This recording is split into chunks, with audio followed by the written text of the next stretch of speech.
we are back with another Pathfinder Wrath of the Righteous companion build for unfair difficulty. This time we are doing Wenduag. Again also, I already did her, but this time her build is a bit different and I do think it's much more consistent, and consistent is always something we are looking for when trying to do unfair difficulty, especially without bugs or exploits. There are some gimmick builds that can get you through some fights but struggle a lot on others, and mostly consistency is always going to be better. If you are new to the series and don't know how we do our builds, they are all made for unfair difficulty and none of them exploit bugs, so they should all remain viable despite any bug fixes or patches made to the game.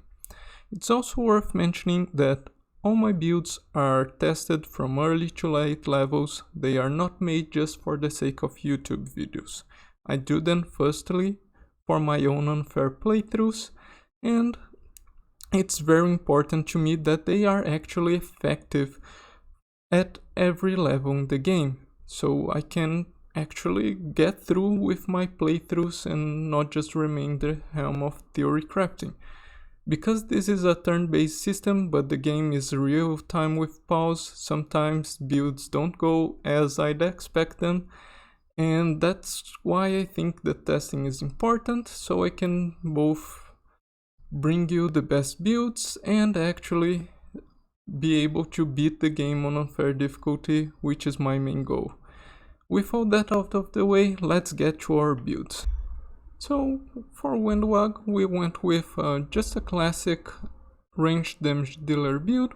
I like the role she fills in the game. She's well built for what she does, at least on her first level, but her stats are good and she has a nice path for a ranged damage build. So we start going with Inquisitor. The main reason for that is because we both get True Strike on level 1, which is amazing, and we also get Bane, and Bane is a great way to increase our damage with ranged weapons. And the most difficult part of building a ranged damage dealer is getting ways to increase their damage, while melee characters have a lot of ways to do that, in just increasing strength so that you get both +2 hit and +2 damage.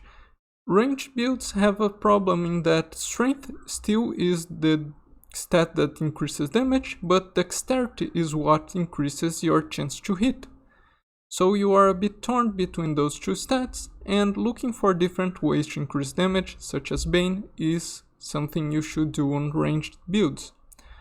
But here we start with Inquisitor, mostly for our True Strike on earlier levels, and we go for Sanctified Slayer. This way we get Study at Target, increases our damage even further, Sneak Attack, also a nice boost to damage, and some extra feats. So our first level, just choose True Strike as a spell. So here just a quick peek at our early game Wenduag build. Nothing too different from what we did with Scylla. We mostly use True Strike, Enlarge Person, and hit things. Our damage against Water Elemental is not too impressive because it has damage resistance, but in most fights we contribute a very significant amount of damage. I think it's a 2d8 plus 4, and because of True Strike we have a very good hit chance. With our animal companion, amazing tank abilities. If we had enough casts of True Strike, we could even beat the Water Elemental just with those 3. Scylla has 4 more casts of True Strike, so we might not even need our main character to beat the Water Elemental with our builds here. Then we keep going Inquisitor until we get to level 20. Here there are some feat choices in our teamwork feats. The first one, we take Precise Strike. This doesn't work with ranged weapons, but for most of the early game you want to be using a glaive and casting True Strikes. Actually not most of the early game, but at least until you exit the shield maze you'll be doing that, and for some of the harder fights on Act 1 you will also be using a glaive, so you can benefit from this precise strike damage at least early on. For our regular feat, the first thing we go for is weapon focus longbow, so we can start improving our damage, both damage and to hit chances. Then we keep going, Inquisitor, we take Rapid Shot as a level 5 feat, Dazzling Display at level 7, and finally Shatter Defenses at 9.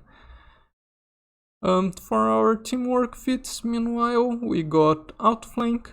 This doesn't do much in the beginning, but once we get the Snapshot feat line, it is going to be a big help to increase our chances to hit.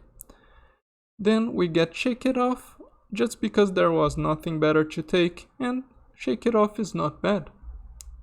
And the last feat we get is going to be right at level 13, which is our 12th Inquisitor level. So let's go over the feats, because we're going to need our combat reflexes before we can get this one.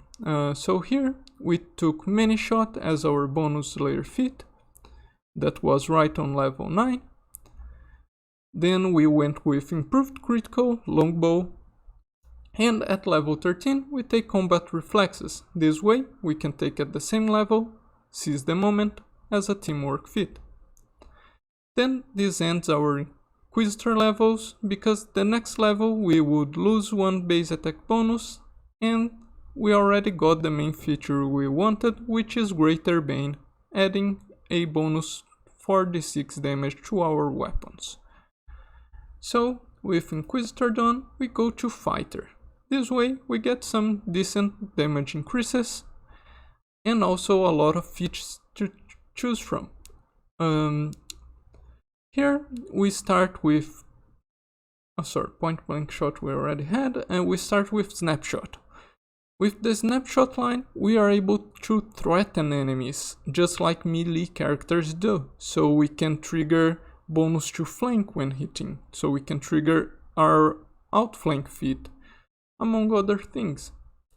And we keep going Fighter, then we take Improved Snapshot after we took Snapshot. Later we are going to take Greater Snapshot as Fighter, and at level 17 we can take Weapon Specialization Longbow. This adds a +2 to our damage, not a bad bonus. Then as a Fighter weapon training, we are of course going to choose Bow, giving us a +1 bonus to both attack and damage. We do take Deadly Aim this time. Deadly Aim is not the most amazing thing on unfair difficulty, but it's something I find useful on more easier fights where there are lots of enemies which you just want to clean up as fast as possible so they don't get any damage in. And Deadly Aim is still useful even on unfair difficulty, because against weaker enemies that come in high numbers, it can help you clean them up faster. Then we take Accomplished Sneak Attacker, very late on, but it's still extra damage, and we take it. And as our last level, in Fighter we get one extra bonus feat, which is going to be Greater Weapon Focus Longbow for a +1 to attack. So Inquisitor, we also took the Madness domain, but the domain doesn't really matter, we can choose whatever we want. And that makes it for our regular levels. Now let's see what we did for Mythic. So on our Mythic levels, we start with Abundant Bane, just because we want to cast Bane as many times as possible. It's a big increase to damage and also to hit. Then we take Rapid Shot Mythic, a +2 to hit basically. Later we go for Cleaving Shot, because around Mythic rank 3 is close to where we get the improved critical longbow. Then of course improved critical mythic longbow to add to our critical feat chain. At level 5 I take last stand. I do think you should always take last stand on unfair difficulty for any build you do. At level 6 I took raging shots.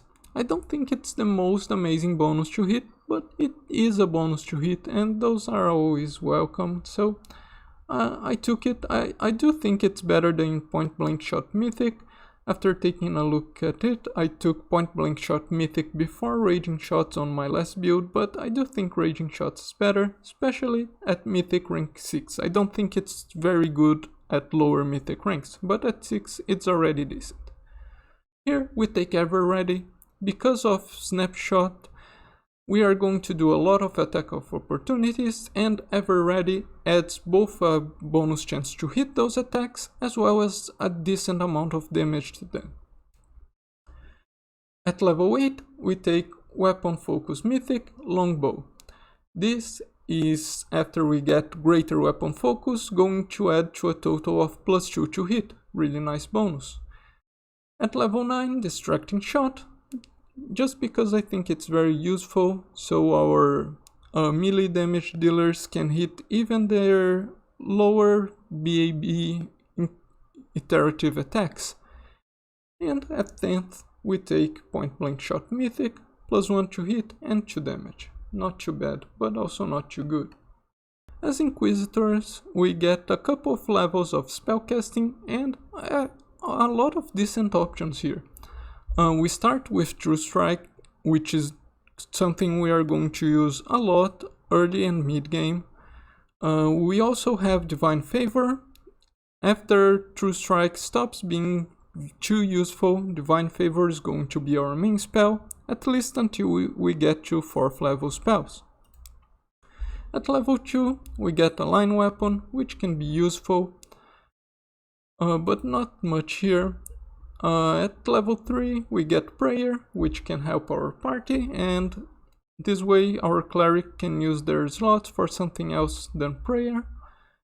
And at level 4 we take Divine Power, is the most important for sure. With the 12 levels of Inquisitor we get, Divine Power is going to be a +4 luck bonus, both to hit and to damage, which is really nice. Luck bonuses are not easy to come by, especially bonuses to damage. For equipments we get a couple of nice options for Wenduag. For head I'm just using a +6 to wisdom, so she can cast more Inquisitor spells. For eyes there is this nice goggles, which gives enemies a penalty to attack and other things when you crit with a bow.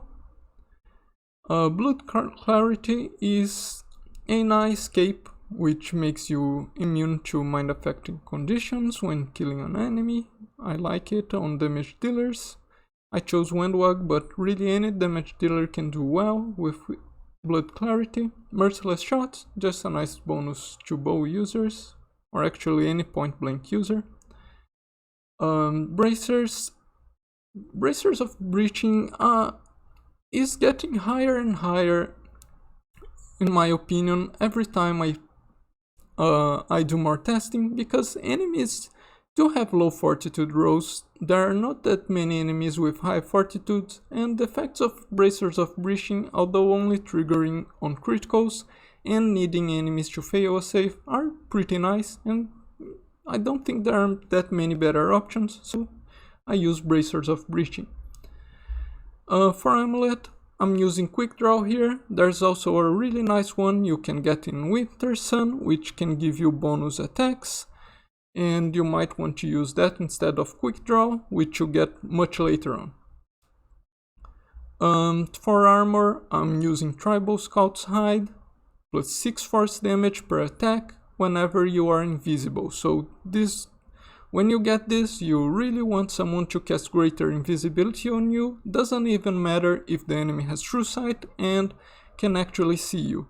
You still get that +6 force damage per hit. Here we took Wandering Command, a +2 bonus to attack for attacks of opportunity, which we should be doing a lot with Outflank and with Ever Ready, giving us both more attacks of opportunities and bonus to hit and damage on those attack of opportunities. We also have Seize the Moment, so a lot of ways to trigger attack of opportunities. And for belt, just a regular +6 dexterity, nothing much here. And weapon, I'm using Delamar's bow.